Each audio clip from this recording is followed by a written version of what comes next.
Well, hello and welcome to day 6 of the Summer Organizing Challenge. And today it's really about organizing the just in case stuff. And the simplest way to do that is, of course, if you designate a shelf or drawer for those items, but also something as simple as a shoe box can do that. For example, this one has all of my light bulbs. And then, of course, I have another one labeled for just candles and well as batteries. So whatever your just in case items are, make sure they're easily accessible. Everyone in the household knows where they are.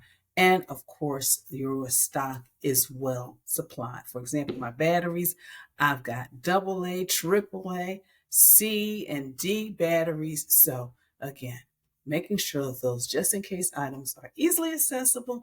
And sometimes it's just using a simple shoe box organizing. So until next time, have a clutter free day.